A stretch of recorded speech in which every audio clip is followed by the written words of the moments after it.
That's what I said. You should fight one another for the honor of leadership. Sounds fair. Well, it's not necessary. It's not. Okay? I got some blasters, unless you guys want to use knives. Oh, yes, please. Use knives. Yeah, knives. I'm Groot.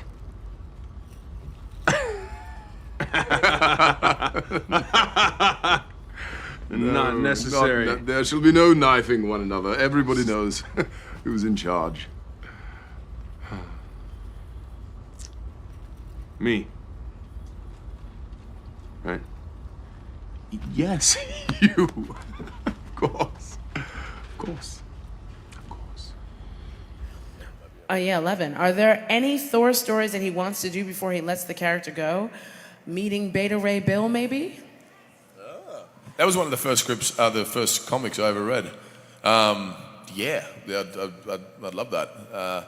I just hope they, keep letting me have another crack at it. I have had so much fun with it, and it doesn't feel at all.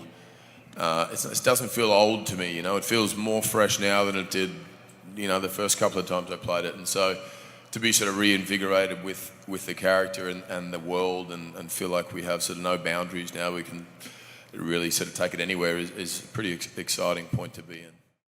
Welcome back, everyone. It's Charlie. We have brand new Thor 4 Love and Thunder to break down. Chris Hemsworth did a big Comic-Con panel over the weekend revealing the future of the Thor character through Marvel Phase 4 and beyond into Marvel Phase 5. We're doing a Blu-ray giveaway. All you have to do to enter is be a subscriber and leave your best Thor 4 theory on the video. I know there's a lot of questions about the timeline, if the Guardians are going to show up during Thor 4, because now that movie is happening before Guardians of the Galaxy Volume 3, whereas before we just assumed that Thor was going to show up during Guardians 3 when we thought that was going to happen first.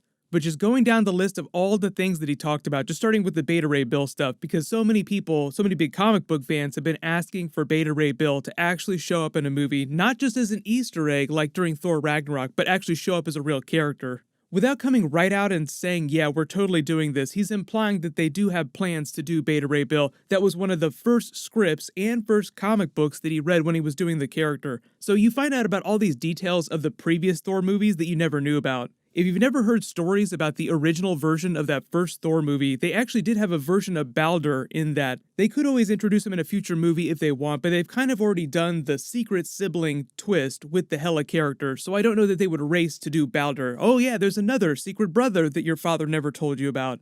But if it wasn't clear, Beta Ray Bill actually has already been introduced in the Marvel movies during Thor Ragnarok. It's just that you haven't actually seen him on screen. There was an early version of him that they put into Thor Ragnarok in the Contest of Champions in the Grandmaster's games. That's why his head showed up on the Grandmaster's tower here, because at one point he was one of the champions. Kevin Feige later said that they felt like they weren't doing the character justice, and it was a little too much already that they were putting in the film, so they cut him out and said, we'll just put him in a future movie when we can actually do a really good job with the character. So before they announced Thor 4 Love and Thunder, I think a lot of people, myself included, assumed that would probably be through the Guardians of the Galaxy films because Beta Ray Bill is a cybernetic being in a Corbinite, which is kind of a weird concept to sell to people, but I feel like the Guardians of the Galaxy movies have always done a really good job with selling you really weird characters in really cool ways. Just look at the Guardians 3000 team from the post-credit scenes. I'm in. Dope. I miss you guys so much. Hell yes. Let's say we steal some shit.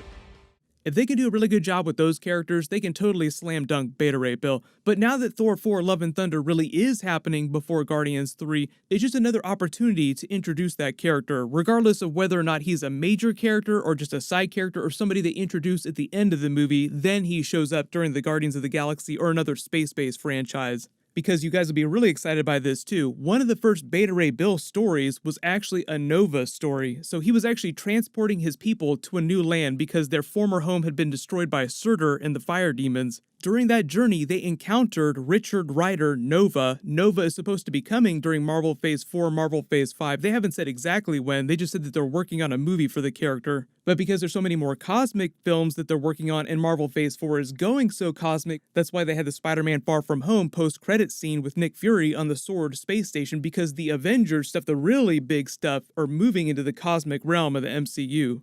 That's where you get to Nova, Silver Surfer, Fantastic Four, Galactus, the other really big MCU cosmic stories, and really weird space-based characters that they just have not gotten to yet.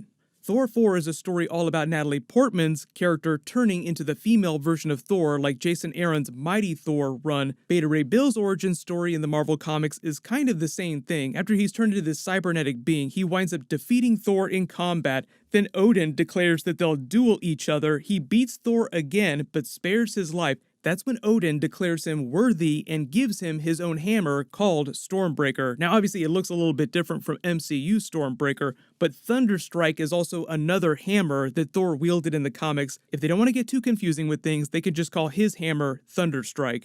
Because it's the fourth Thor film, everyone has theories about what they might do to the character because so many MCU actors are either retiring or just quietly walking off into the distance. Some of them are getting Phase 4 projects, like Hawkeye is getting the Hawkeye Phase 4 series. But at this panel, Chris Hemsworth said that he wanted to keep playing the Thor character as long as they would keep having him back, which makes it sound like they definitely do not plan on killing him off during Thor 4, meaning that we can still get a Marvel Phase 5 Thor Avengers 5 movie and Thor crossing over with Silver Surfer, so you can actually do the Marvel remake of Point Break.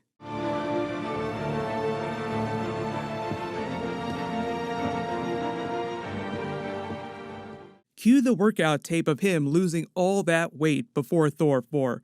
Right now, the Marvel movies still move in real time, meaning Spider-Man Far From Home comes out a couple months after Avengers Endgame, but the events of that movie also take place a couple months after the end of Tony Stark's funeral at the end of Endgame. So because Thor 4 Love and Thunder is coming out November 2021, that's a little over 2 years after the end of Endgame, meaning that Thor 4 Love and Thunder will pick up a couple years after the end of Avengers Endgame, giving them a couple years to fly around the cosmos looking for that version of Gamora from 2014 so Peter Quill can win her over to the team, and giving Thor plenty of time on that Bowflex that Star-Lord said he was going to buy during Infinity War.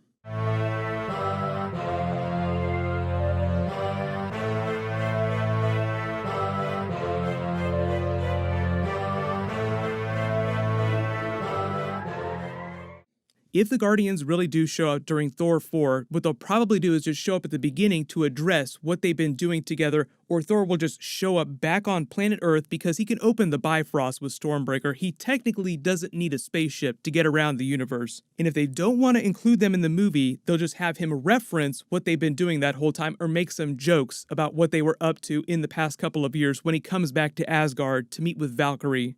I've seen a lot of good Jane Foster Thor theories, but the way they talk about the movie is going to be our version of Jane Foster, not one from an alternate reality. They haven't said much about including Loki, but I do have a feeling that because his series is happening before Thor 4 Love and Thunder, because the Disney Plus series are all supposed to set up what's going on in the movies, and Loki has the biggest connection with the Thor franchise.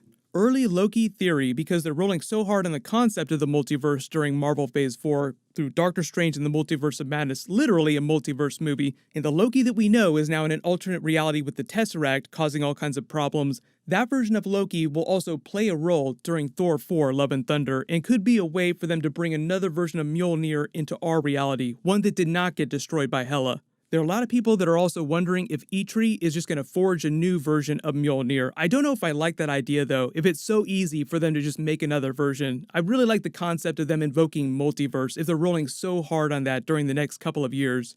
The other really cool thing Kevin Feige talked about that they're doing with these Marvel Phase 4 movies is setting up a lot of really big stuff that's going to be coming during Phase 5 and beyond. So that gets into the concept of mutants, the Fantastic Four, the X-Men characters. So everybody post your Thor theories in the comments below.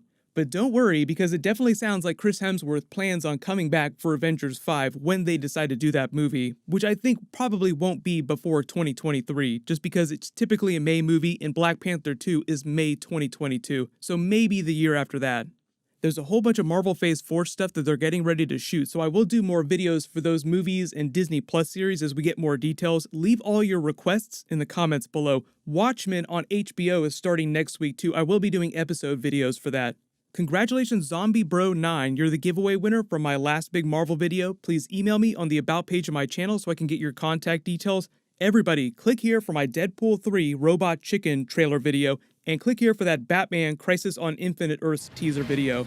Thank you so much for watching. Everybody stay awesome. I'll see you guys tonight.